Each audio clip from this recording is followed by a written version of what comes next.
Alrighty, man. Yo, what's going on, everybody? It's your boy, Mr. DDG94 here, back with another reaction video. Today, we finna react to the Godfather Gangsta rap, Eazy-E.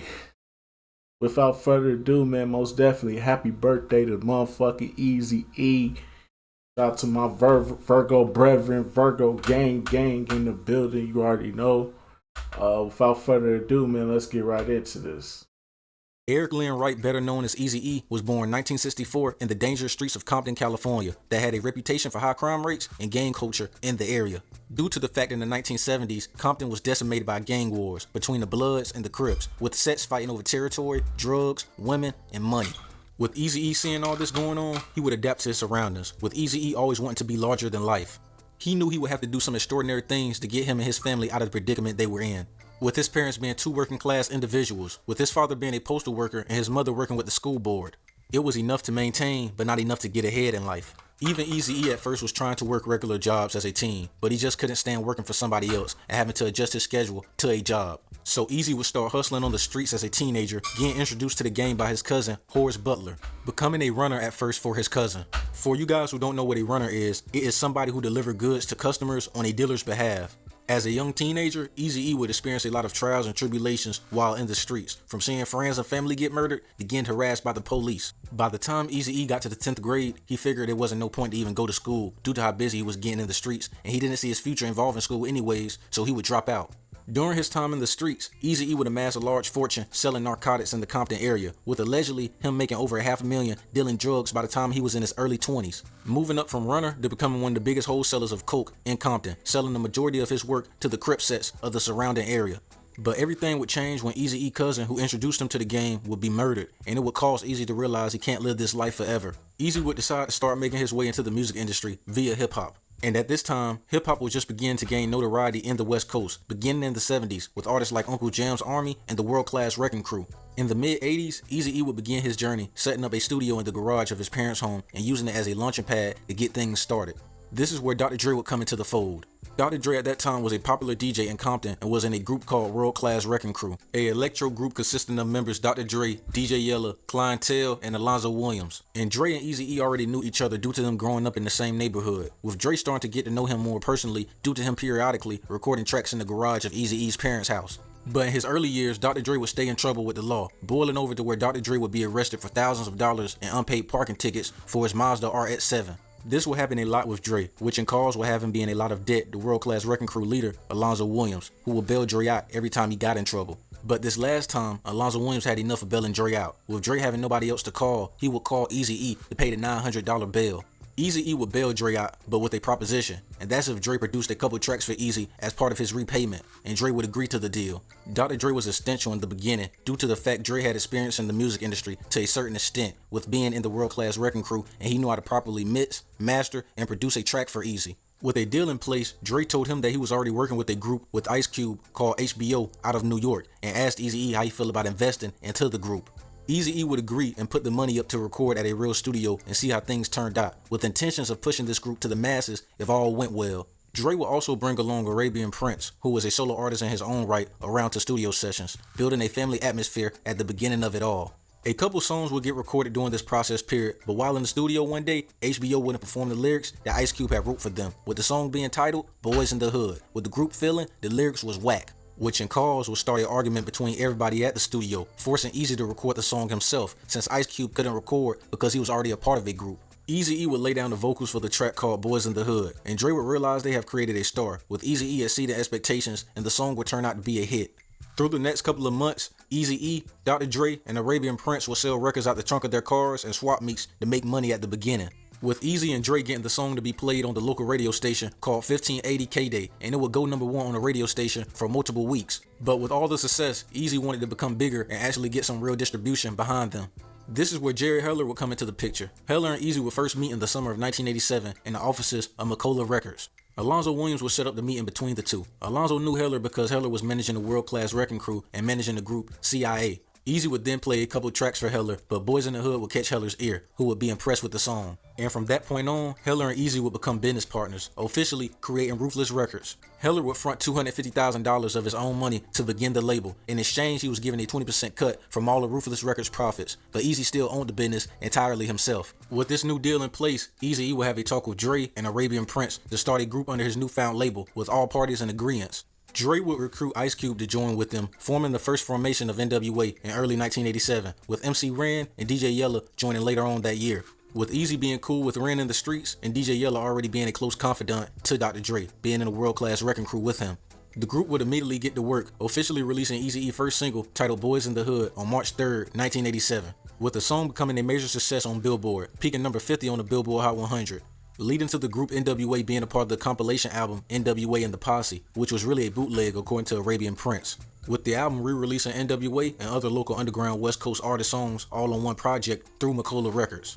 The album would help gain more traction for the group and build a bigger buzz for them, setting up the red carpet for Eazy-E and NWA to release their debut album titled Straight Outta Compton on August 8th, 1988, released through Priority Records, with the album becoming a major success for the group and was one of the most important albums in hip-hop history, opening up the mainstream to gangster rap with their hardcore lyrics and brash content, with most of the lyrics being written by Ice Cube, MC Ren, and the DOC, with songs like Express Yourself and F the Police being theme songs for all the ghettos around the world at that time, especially F the Police due to the fact everything that was going on with police brutality and LAPD's war against gangs and young black men in America, with the song gaining a lot of pushback from police departments across the country and even getting a letter from the FBI to stop before things get ugly and out of hand. The album will go on to peak number 9 on the Billboard Top R&B Hip Hop Album charts and will be certified platinum. And Eazy-E the next month will follow up with his debut album titled Eazy Does It on November 23rd, 1989, with this album being executive produced by Dr. Dre and DJ Yella. They would develop more a cohesive sound on this album than they did with the Straight Outta Compton album, showcasing Eazy's personality through his controversial lyrical content in his songs. Eazy Does It would be another successful album for Ruthless, peaking number 12 on the top R&B hip hop album charts, with the album eventually being certified double platinum. At this point, Ruthless Records, NWA, and Eazy-E was on fire and was making a lot of money. And this is where the first problem would arise for the group, coming from Arabian Prince, with claims he wasn't getting paid for the work he had done through the years, with him accusing Jerry Heller of screwing the group out of millions of dollars. With tensions boiling over while on tour, Arabian Prince would leave NWA abruptly. Once NWA started to roll out, you didn't really hear about Arabian Prince. I bounced. I did the whole Shark Tank. I'm out. So what happened? Well, that album and the album before. So when we did the first records, we were already touring. We were already doing shows and all of that kind of stuff. And then we started working on Straight Outta Compton. During that whole time, I was always asking like, dude, what's up on the money? You know what I mean? Because I was the only one in the group who actually had a solo career.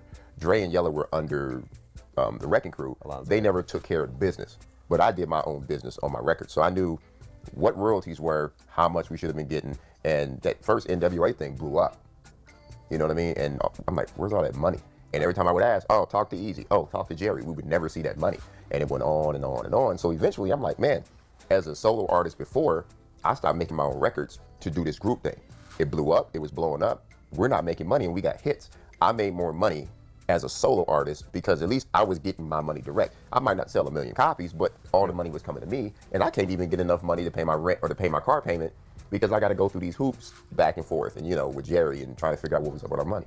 With Arabian Prince leaving the group, it would cause a domino effect, with Ice Cube seeing what's going on and started asking questions himself, opening up his eyes to realizing there are only two people who were really enjoying the financial benefits of NWA success, which was Jerry Heller and Eazy-E, with them both buying luxury cars and big mansions. With Cube still living at home with his parents and barely able to afford a sandwich. With everything Ice Cube had went through up to that point, he would officially leave NWA towards the end of 1989. And he would leave pretty easily, due to the fact he was the only one not on official paperwork with Ruthless Records, leaving NWA with 4 members, with Dr. Dre, DJ Yella, MC Ren, and Eazy-E. But through all the chaos and drama, Eazy-E would run Ruthless Records to be one of the most successful hip-hop labels of its time, with signing artists such as the DOC, JJ Fad, and Michelle A, who will all release successful albums on their time with the label. On May 28th, 1991, NWA would release their second album, titled Niggas for Life, which will be their last album together, with the album peaking number 1 on the Billboard 200, becoming the first rap album by a rap group to top the charts. But the album would receive pretty bad reviews from critics, with the group clearly missing the writing and song structuring of Ice Cube, with the album being mediocre at best. But Ice Cube wouldn't like the album for other reasons, with him hearing a whole lot of subliminals about him throughout the album. which would set up Ice Cube to release one of the greatest diss tracks of all time, titled No Vaseline, releasing on October 29th, 1991, 2 days before his sophomore album would release, and this song would cause a big uproar in gangsta rap, with Cube not holding any punches as he would throw shots at everyone in the remaining cast of NWA and Jerry Heller. With the song being so scathing, the group as a whole wouldn't respond back and let Ice Cube have the W, according to DJ Yella. But bigger problems would arise when Dr. Dre would want out of Ruthless Records. This is when Suge Knight would come into the picture, who was already managing the DOC. Things would first start unfolding when the DOC would get in a near-fatal car crash, causing him to lose his voice. In turn, needing Suge to reconstruct his contract for him to benefit the most off his writing skills since he can no longer rap. Suge would look over the contracts and realize that the DOC was getting swindled out of millions of dollars, and the DOC would tell Dr. Dre. And this is where Dre would find out he was getting swindled himself, with a loophole in the contract to where basically Dre will always be in the hole no matter how many records he sold. Take me back to Dre and DOC. This is NWA. They're signed to Ruthless Records. This is just before Death Row. I think at this point you're Dre's personal manager. The story is that you got Dre and DOC out of their Ruthless Records deal. And what I read, they were handed over, no money exchanged. How did you pull that one? Dr. DOC was a friend of mine. Right. And the guy had, he had a tragic, it was an accident. He was going home from one of his videos, he fell asleep. He was in the Honda Prelude, he got blew out the direction of the windshield of the car from the back. Right. Everything else came back except his voice. So the guy ended up talking like Donald Duck, which is very sad. The guy went from having the best voice in the rap game to having basically no voice. Right. I tried to cheer him up. So I said, well, look, one thing you can count on that, you write songs. Right. You don't know X amount of songs for Eazy, you don't know X amount of songs for NWA. That's worth a lot of money to you. Right. And so you get Dre, you got Doc. So I go into Doc's contract, and he sold his songs for a $100 watch, a $150 chain. So when I seen it, I never seen anything like it in the world. Right. So when I went to go get Doc's situation squared away, that's when Dre came. Right. Dre said, well, look, I'm not really from Compton. Everybody usually against me. He said, I'm over here Ruthless, and I got this deal that for a bonus, if I do 2 records, I'll probably get a swimming pool in my backyard. Right. I said, that's got to be crazy. What your contract says? He said, I never seen a contract. Right. I signed something, I never seen it. I said, we got to get your contracts. After I got his contract, I read and I seen that the guy was only getting 1 point, 2 points, and it was cross-collateralizing everything. Right. Even though he was a producer, along with Yellow, if JJ Fad go in the hole, right, he got to pay for it. Right. So it's no way, if he produced and worked for 20 years, he wouldn't have never seen any money. He was always been recouped. After Dr. Dre found out all the details, he would approach Eazy and give him an ultimatum. Either pick him or Jerry Heller. Eazy-E would ultimately side with Jerry Heller and let Dre know he wasn't going to let him out his contract neither. This is where things would escalate to violence because Dre would go on to set up Eazy-E to allegedly get cornered by Suge Knight and his people, forcing Eazy-E to sign release forms for Dr. Dre. He told us the story. He said that Dre called him, to meet with him to sign over, sign him, get him out the contracts or release him or whatever. But when he get there, Suge was there. So they was in a hotel room. Suge had dudes hiding in the closet under the bed. And when he get up there, Suge locked the door. All these cats come from under the bed and out the closet in the bathroom with guns. You know what I'm saying? And Dre was in there? Dre wasn't there. Oh, Dre wasn't there at all? Nah. Dre set it up, though. Okay, so because he didn't hate Dre. You know what I'm saying? As people try to portray, he didn't. They was friends once upon a time. They were really close friends at one point. So you're telling me that Dre called Eazy for a meeting. For Suge, though. But when Eazy showed up, Dre wasn't there, but Suge was there. Suge was there. Yeah. Which, when you look at their relationship, this is not a stretch. Yeah, of course. When you look at how Death Row operated. After forcing Eazy-E and Ruthless Records to sign the release forms, Eazy-E would sue Death Row for being forced to sign under distress, with ultimately Interscope getting Eazy-E to drop the lawsuit and they would negotiate a deal to let Dre leave. Only if Eazy and Ruthless Records get 20% of everything Dr. Dre made for the next 6 years while on Interscope Records. Every party would agree with these terms and Dr. Dre would officially leave Ruthless Records. And with all this controversy that happened for Dre to leave Ruthless Records, this will end up cultivating into a musical beef between Eazy-E and Dr. Dre, with Dre taking direct shots at Eazy in 1992 on his debut album titled The Chronic, on songs like B Ain't Nothing and the well-known diss track Dre Day, with Dre on the songs depicting Eazy as a sleazy businessman and Jerry Heller's puppet. And once Eazy saw the music video of Dre Day, Eazy had enough of the disrespect. On August 26, 1993, Eazy-E would release Real G's, featuring Drakesta and BG Knockout.